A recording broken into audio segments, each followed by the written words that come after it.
그간 평안하셨습니까? 왠지 오늘은 기간이 좀 오래된 것 같기도 하고 좀 그렇습니다. 오늘의 말씀은 만민에게 부어진 성령님의 은혜라는 제목으로 말씀을 전해보겠습니다. 말씀은 사도행전 2장 16절, 17절, 18절 말씀입니다. 같이 한번 읽어보겠습니다.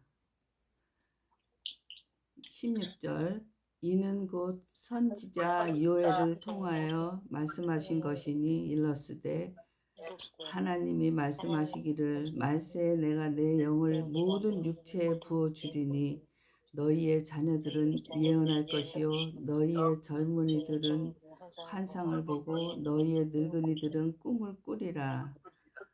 그때 내가 내 영을 내 남종과 여종들에게 부어주리니 그들이 예언할 것이며.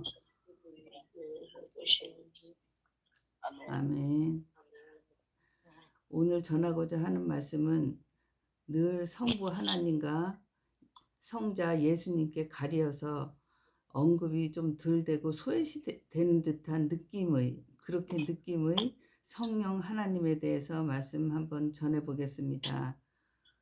천지를 말씀으로 창조하신 하나님과 육신으로 세상에 오셨다가 십자가에서 돌아가신 다가 부활로 이겨내신 예수님께서 내가 가면 보혜사 성령이 각자마다 올 것이라 말씀하시고 하늘로 승천을 하셨습니다.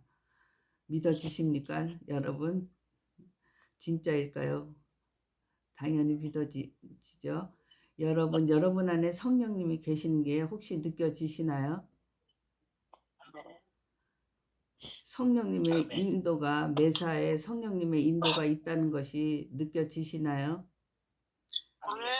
하나님의 사랑이 느껴지시나요?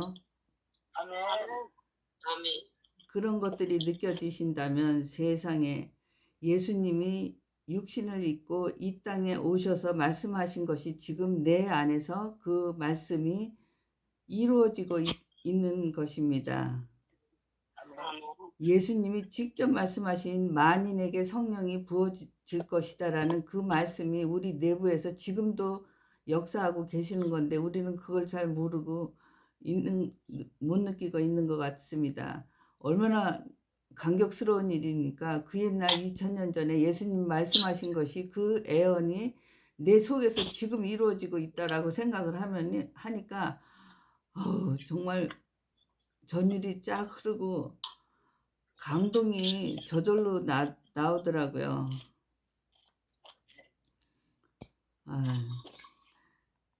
당시에 예수님이 십자가에서 돌아가실 때 예수님이 살 수 있는 방법은 내가 메시아가 아니다, 내가 하나님 아들이 아니다, 이것만 부인하는 말 두 마디만 하면은 그 고통 안 당하시고 살아나실 수가 있습니다. 방법이 그거 하나죠. 그렇지만 예수님께서는 그 6시간의 십자가에 매달리시고 채찍을 맞으시고 1박 2일 동안, 우리는 예수님 돌아가신 게 한참 걸린 것 같지만 1박 2일에 걸린 일입니다. 그 새벽부터 해갖고 낮 3시까지 해서 십자가에는 6시간 매달려서 서서히 돌아가시는 순간까지 예수님께서는 7마디 말만 하셨습니다. 그 말이 무엇이냐? 밑에 있는 사람들이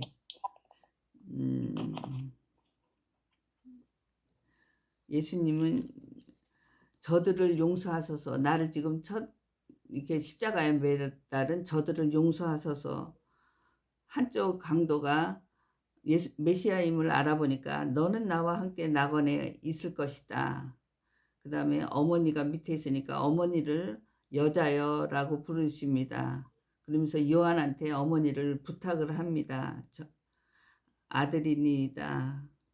그렇게 부탁을 요한한테 하고, 그 다음에 하나님께 나의 하나님 어찌 나를 버리시나이까, 너무도 육신의 고통이 심하시니까 이런 말씀을 하시다가 그 다음에 그 말씀을 하신 다음에 목이 마르다 하니까 이렇게 식초를 좀 찍어 주셨죠. 그러시고 다 이루었다 그러시면서 내 영혼을 아버지께 부탁하나이다. 그러면서 고개를 떨구셨습니다. 그것이 예수님께서 십자가에서 하신 7마디 전부의 말입니다.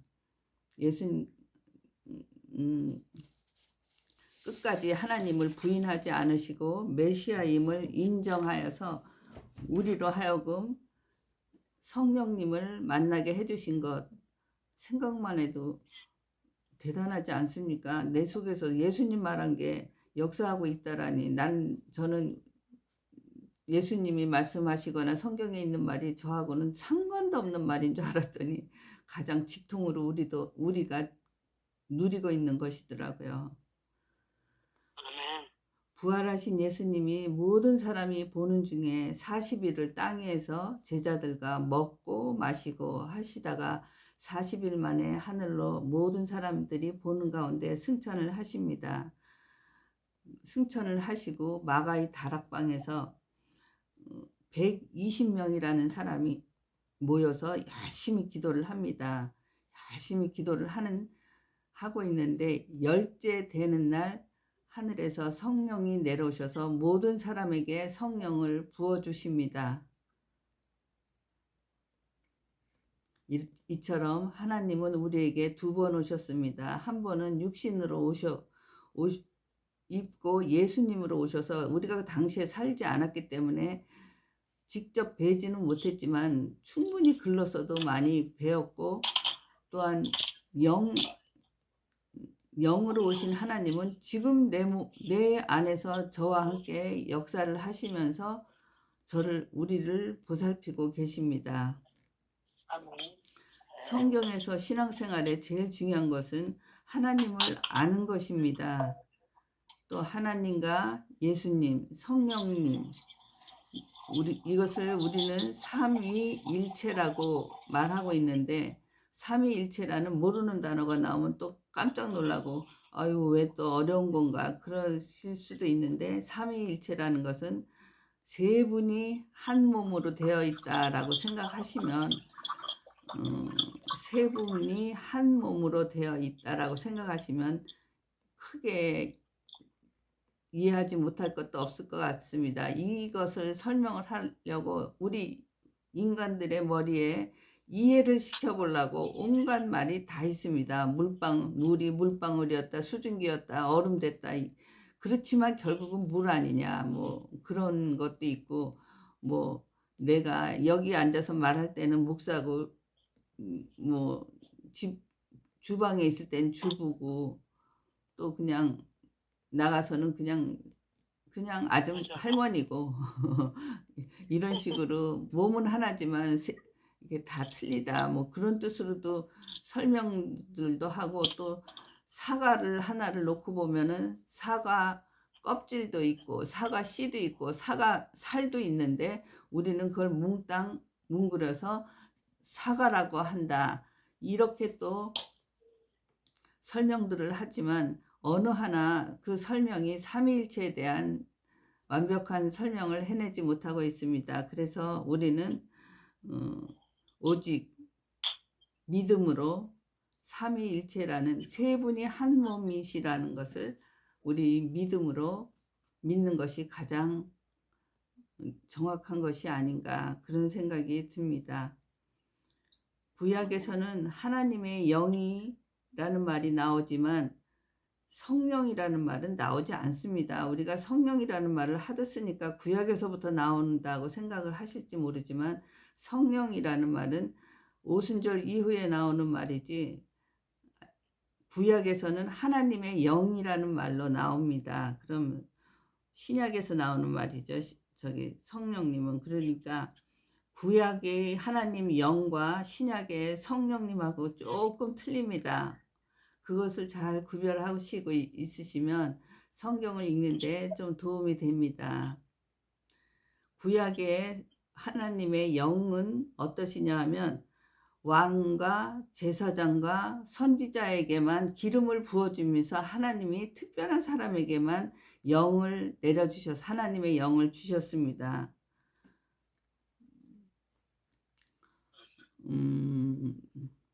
그리고 또한 하나님께서는 하나님의 영은 어떤 특정한 사람들한테 들어가기도 하고 또 나오기도 하십니다.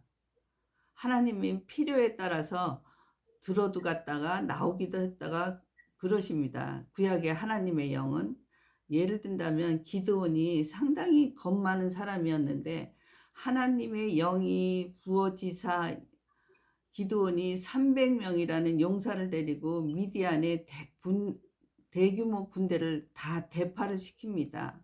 하나님의 영이 부어지사. 두 번째 예를 든다면 삼손이 우리는 이제 힘이 솟는 것이 머리카락 세 가닥으로 나온다고 이제 나중에 그렇게 알게 됐는데 항상 우리는 삼손을 읽을 때 주의 깊게 읽어야 하는 부분이 뭐냐면은 힘이 나올 때는 항상 하나님의 영이 부어지사 이 말이 나온 다음에 삼손이 기운이 확 나옵니다. 삼손도 하나님의 영이 부어지사 엄청난 힘이 나오는 것입니다. 또 하나 예를 든다면 사울이 상당히 처음에는 겸손하고 하나님께 순종하고 그런 사람이었습니다. 그런데 차츰 갈수록 그래서 그렇게 교만하지 않고 겸손해 갖고 하나님 말에 많이 순종을 할 때 하나님이 영이 부어지사 이끌어 주셨는데 갈수록 다윗한테 아주 눌려 갖고서는 갈수록 망나니 짓을 하고 하나님께 불순종하고 하나님의 말씀을 자꾸 어긋나게 합니다. 그러니까 하나님께서 사울에게서 떠나십니다.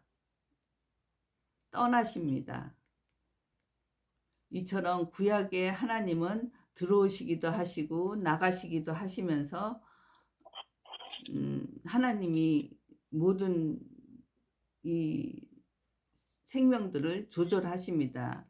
또한 구약에서 하나님의 영의 특징 중에 하나가 또 뭐냐 하면 하나님 밑에 좋은 영도 있고 악한 영도 있습니다. 지금 신약에서는 악한 영이 하나님께 예수님께 막 대드는데 구약에서는 악한 영이 하나님께 대들지 못합니다.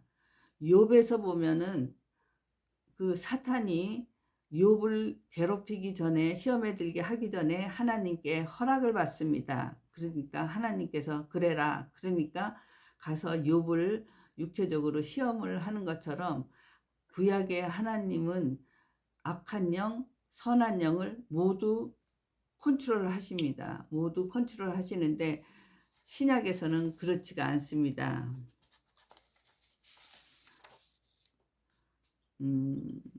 출애굽 시절에 모세에게만 하나님의 영이 내리셨습니다. 그러다 보니까 모세의 그 인도력이 카리스마가 하늘을 찔렀습니다. 모세가 뭐라 그러면 하나님 말씀하고 똑같이 사람들이 무서워하고 따르고 하였습니다. 그런데 너무 힘든 겁니다. 200만이라는 사람이 그냥 질서도 없이 그냥 쫓아오는 건데 얼마나 그 속에서 하루가 멀다 하고 사건 사고 뭐 뭔 일인들 안 나왔겠습니까? 그러니까 너무 힘들어 하니까 마침 그 모세의 장인이 왔다가 야, 너 뭐 그렇게 너 혼자 하려고 애쓰냐? 70명 장로를 세워라.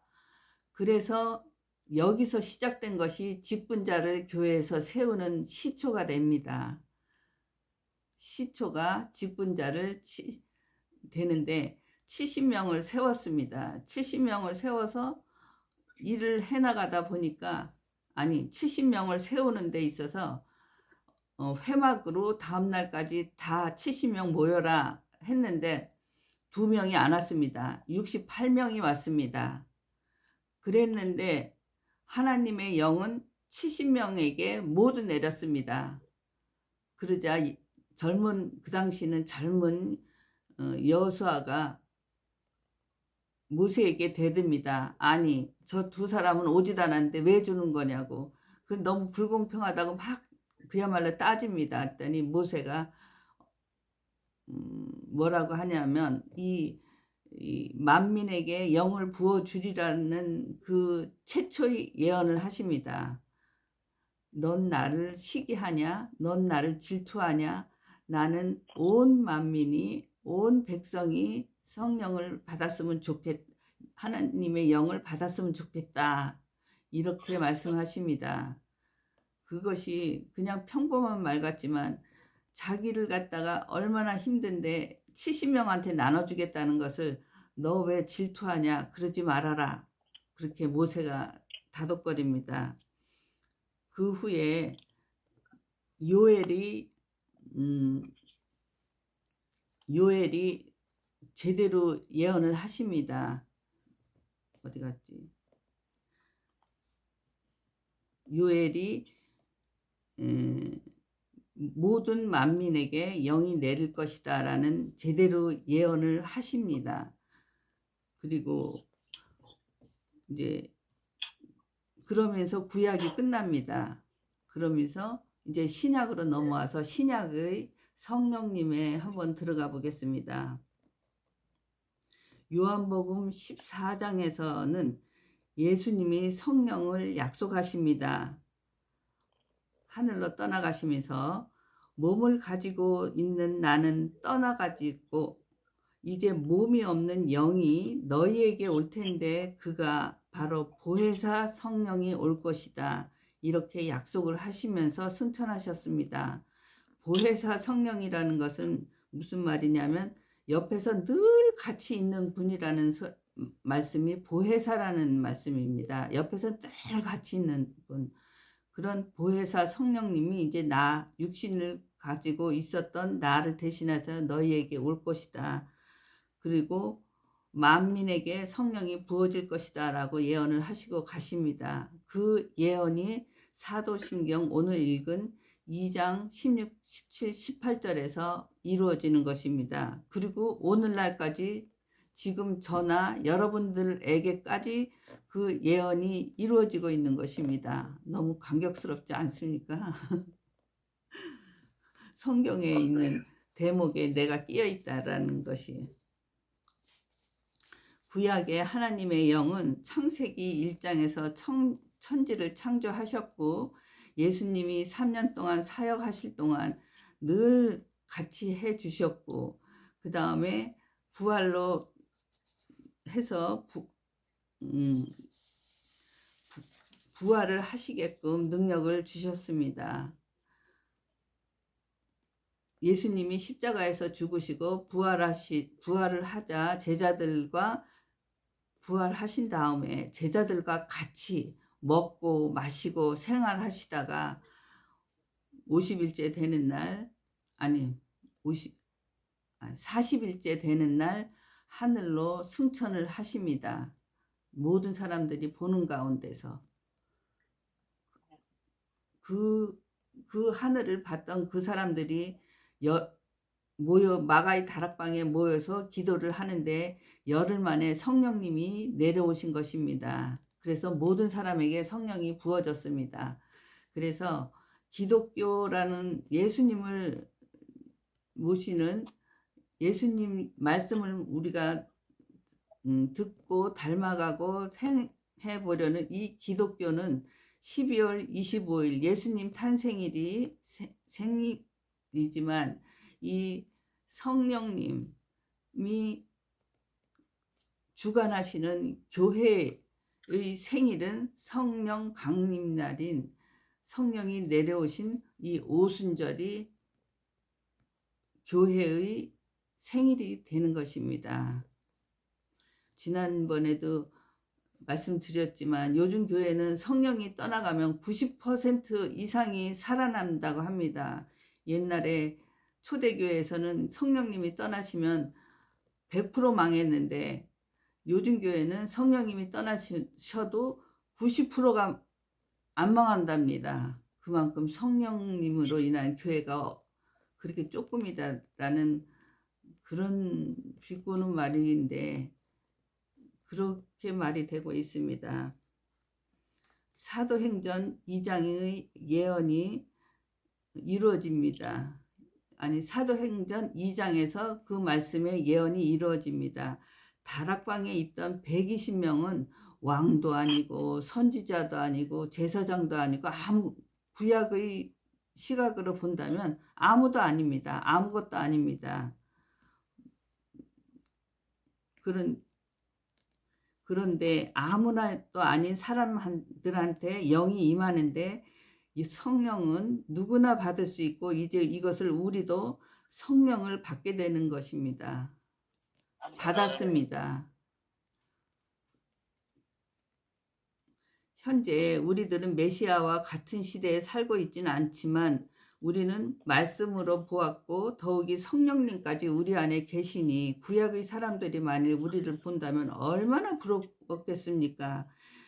예수님 오시는 거 보고 죽고 싶다라는 사람이 성경에도 나오시죠. 근데 우리는 본 정도가 아니라 새로 오신 예수님 성령님이 우리 안에 들어와 계셔서 이렇게 다닌다고 생각을 하면은 정말 구약의 사람들은 너무 부러워하는 그런 세대에 우리가 살고 있습니다.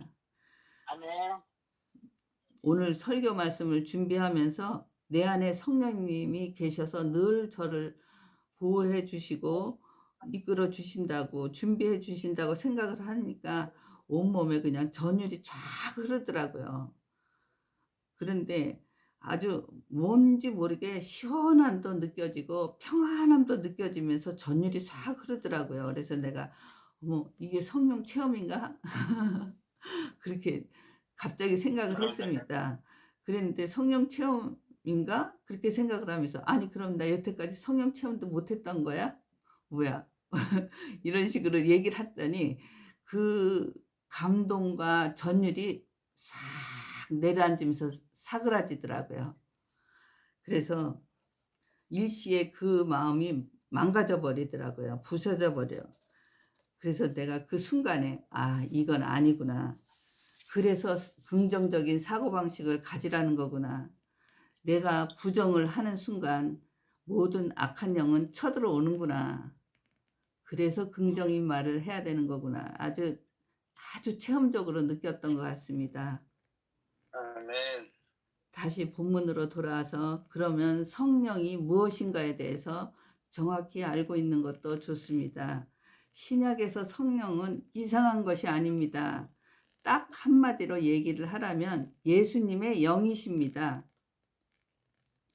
마치 성령을 무슨 물건인 것처럼 무슨 형체가 있는 물건인 것처럼 애따 성령 받아라 뭐 이런 말도 있습니다. 성령을 받으려니까 한 사람은 던지고 하나는 받고 애따 받아라 애따 받아라 어느 부흥 강사님이 그러시는 거 제가 봤습니다. 애따 성령 받아라.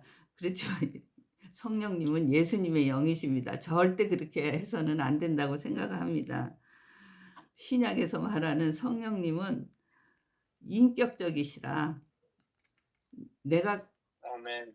간절히 구하고 간절히 원해야지 오시지 구하지도 않고 원하시지도 않으시면 가시지 않으십니다. 근데 구약에서 하나님의 영은 하나님 필요에 따라서 일방적으로 들어가기도 하셨다가 너 아니야? 그럼 나 갈 거야. 그러면서 나오시기도 하시고 그러십니다. 그래서 성령 받았네, 성령 임했네 이 말은 예수님이 내게 오셨네 이런 뜻입니다.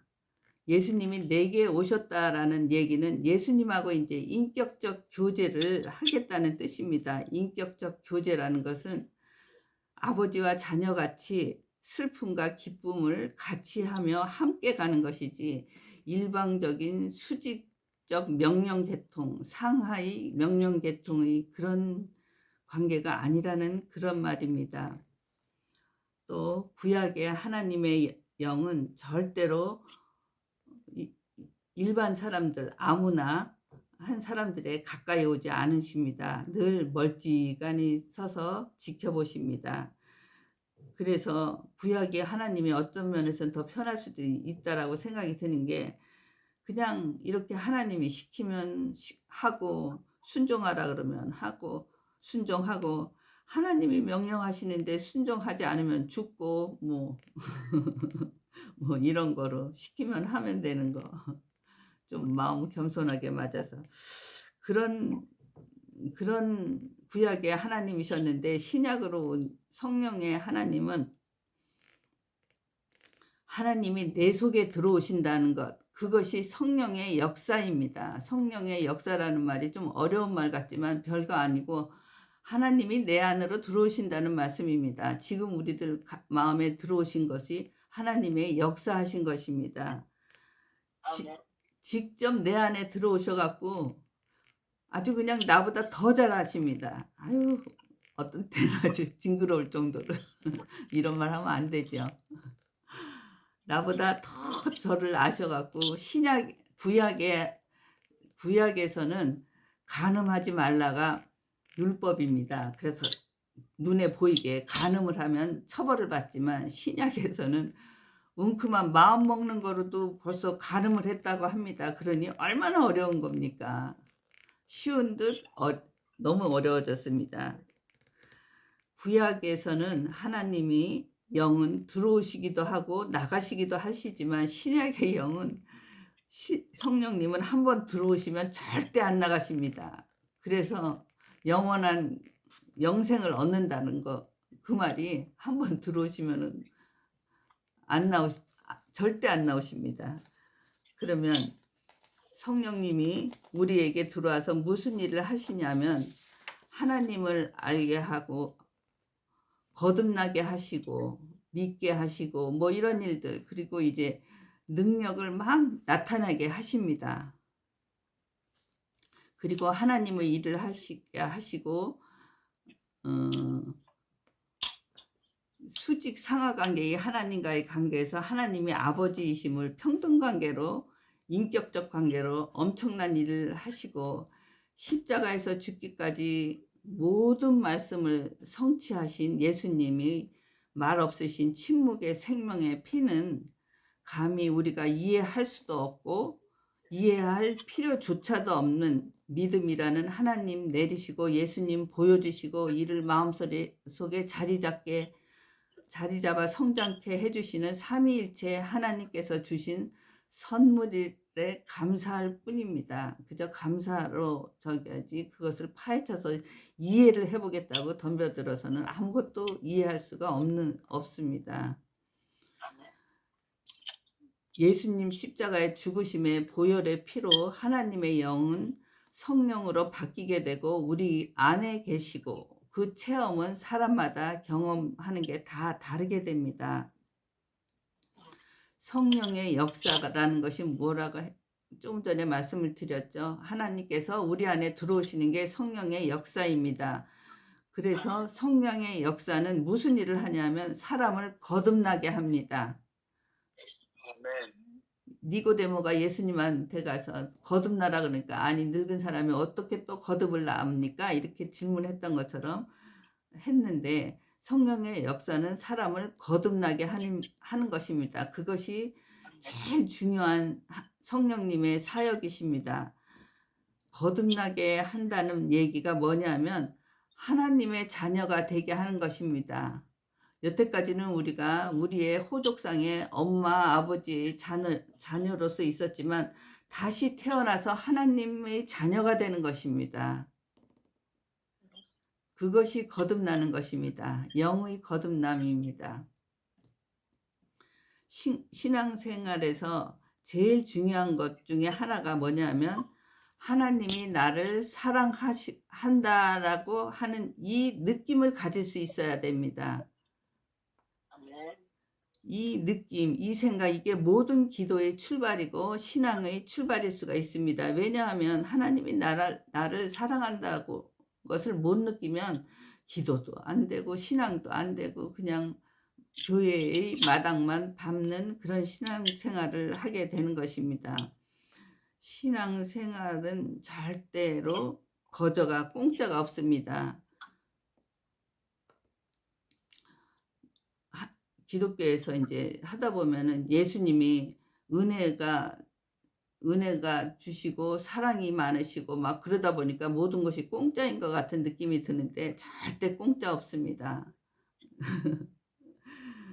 구원받는 것은 그야말로 하나님의 은혜로 받습니다. 내가 구원받겠다고 받아지는 게 아니라 하나님의 선택하심으로 구원까지는 받았는데 정말 하나님이 나를 사랑한다고 하는 이거 느낄 정도로 이것은 우리가 굉장한 노력을 해야 합니다. 그래야 성령께서 이것을 깨닫고 도와주시는 겁니다.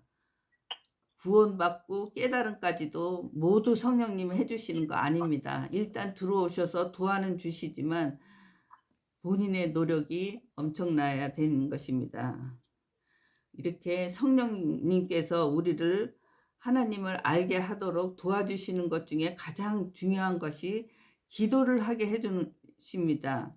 우리가 기도를 못하지 않습니까? 왜 기도를 못하냐? 하나님이 뭘 바라시는지, 하나님이 누구신지 전혀 잘 안다고 생각하지만 모른다는 것이 도리어 맞는 거 아닌가 그런 생각이 듭니다. 하나님을 모르기 때문에 내가 무엇을 하나님께 간구해야 될지 무엇을 기도해야 할지를 모르는데 그걸 옆에서 가르쳐 주시려고 무릎을 치시고 이거사 그것도 모르냐 하면서 야단치시는 분이 성령님이십니다. 그래서 기도를 하게 해주십니다. 성령님은 육신을 입고 오시면 예수님이고 우리의 하늘 아버지이신 하나님과 같으신 분이십니다. 그런 하나님이 우리 속에 우리와 같이 있다고 생각하니까 정말 신나는 일 아니겠습니까? 우리를 끊임없이 기도할 수 있도록 도와주시고 은혜가 우리 안에 오셔서 은사와 열매를 맺을 수 있게 해 주십니다. 또 새로운 단어가 나왔습니다. 은사나 열매, 또 그걸 주신다고 하는데 뭐가 은사고 뭐가 열매인가를 잠깐 보겠습니다. 지금 자막 끄시고 딴 일 하시는 우리 성도님들 이 아침이라도 잠깐씩이라도 말씀에 집중을 하시는 게 좋으실 겁니다. 아멘.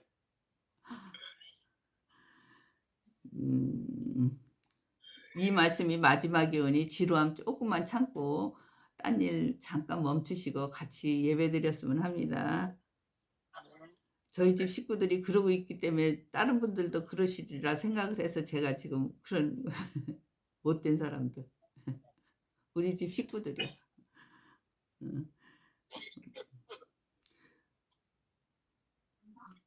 우리는 진정으로 마지막 시대에 살고 있다는 생각이 듭니다. 천지를 창조하신 하나님의 뜻이 무엇이고 첫째 아들 아담의 불순종으로 죄로 받은 대가는 죽음이라는 벌입니다. 죽어서 천당도 가고 지옥도 간다 하지만 그것은 영과 육이 분리된 후의 일이고 목숨이 꺼져갈 때 이 고통은 누구나 할 거 없이 너무나 육신의 고통은 이루 말할 수가 없음을 예수님도 예수님이시지만 그냥 주변에 임종하시는 분들을 보면은 정말 목숨이라는 것이 저렇게 모질어서 끊어진다는 것이 참 그게 정말 죄 지은 자에 대한 벌이구나라는 그런 느낌을 많이 받습니다. 정말 이런 말씀 드리면 예수님 화나실지 모르지만 그냥 예수님 화나셔도 그냥 말씀 드려보겠습니다. 죄송합니다. 먼저 말씀드리고 예수님은 1박 2일에 걸쳐 막 길게 육신적 고난을 받으신 것 같지만 새벽부터 3시까지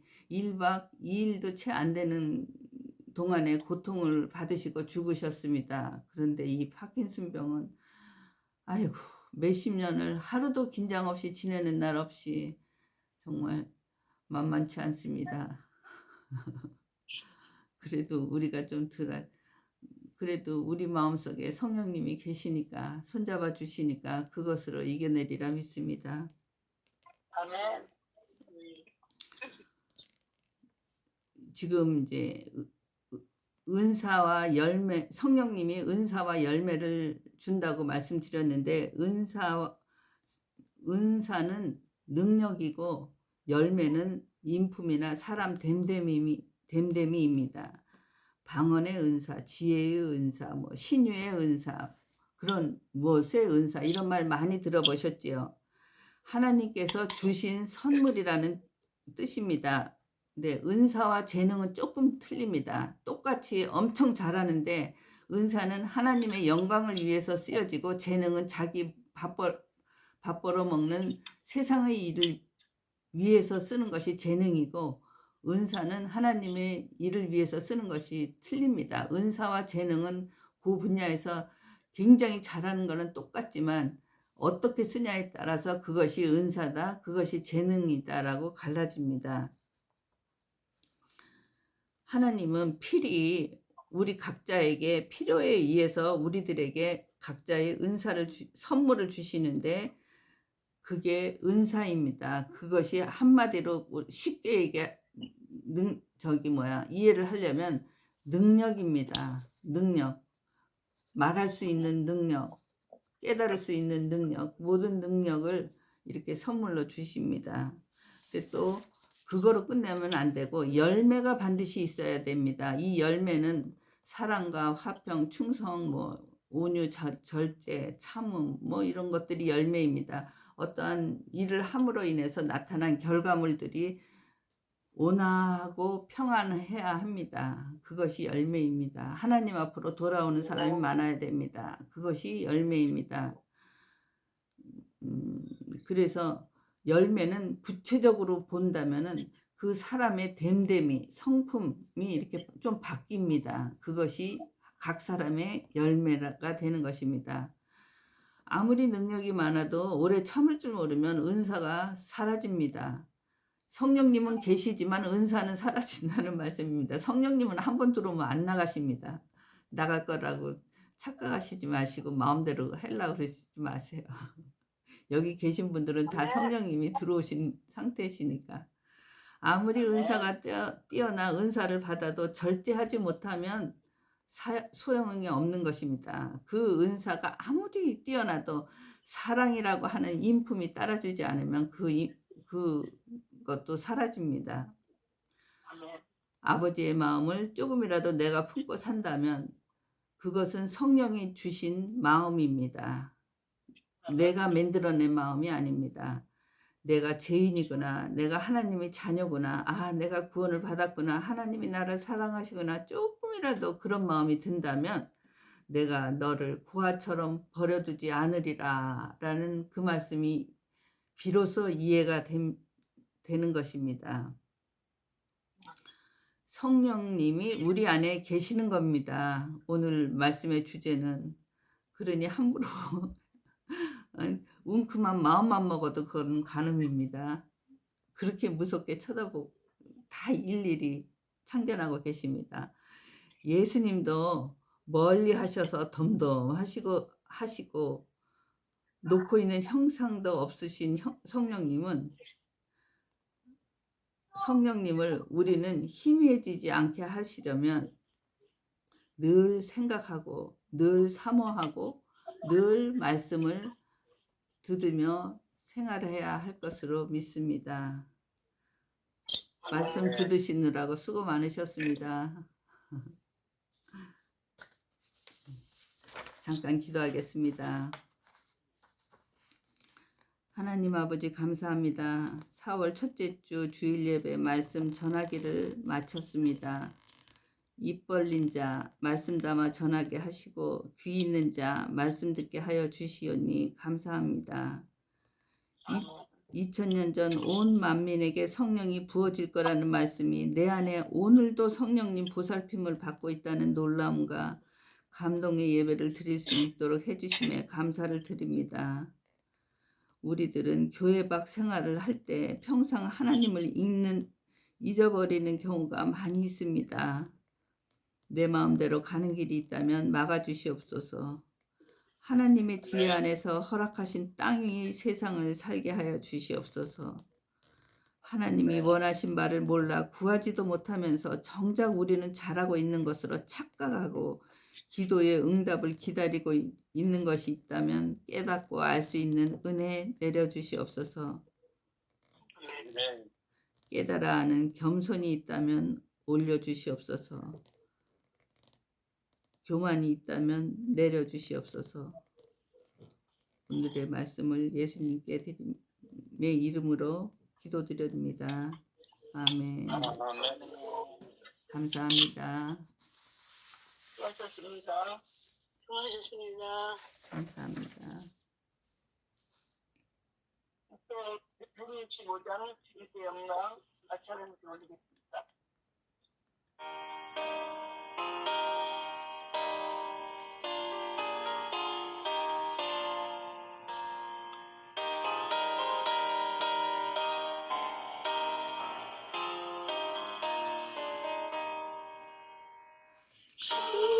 주님께 영광 다시 사신 주 사랑과 세모도 이기시네 흰옷 입은 천사 불을 온다고 누구셨던 곳을 위어 있었네 주님께 영광 다시 사신 주 사망과 세모도 이기시었네 부활의 주님 나타나시사 두려움과 의심 물리치셨네 주의 교회 기뻐 찬송하여라 다시 사신 주님 죽음이 갔네 주님께 영광 다시 사신 주 사망과 세모도 이기시었네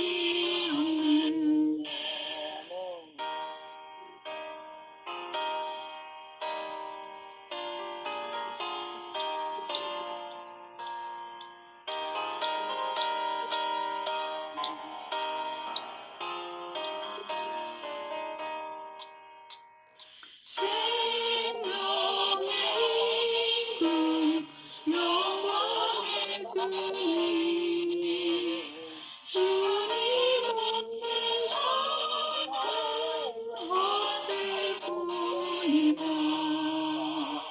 주의 사랑으로 세상 이기고 요단 건너 하게 하소서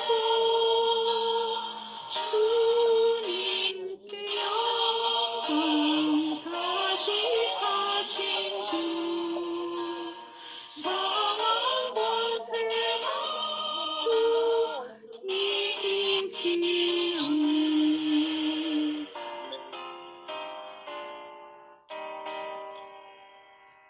아멘. 아멘. 찬양 한곡 더 올리겠습니다. 다 같이 150장 할머니사님의 찬양 올리겠습니다.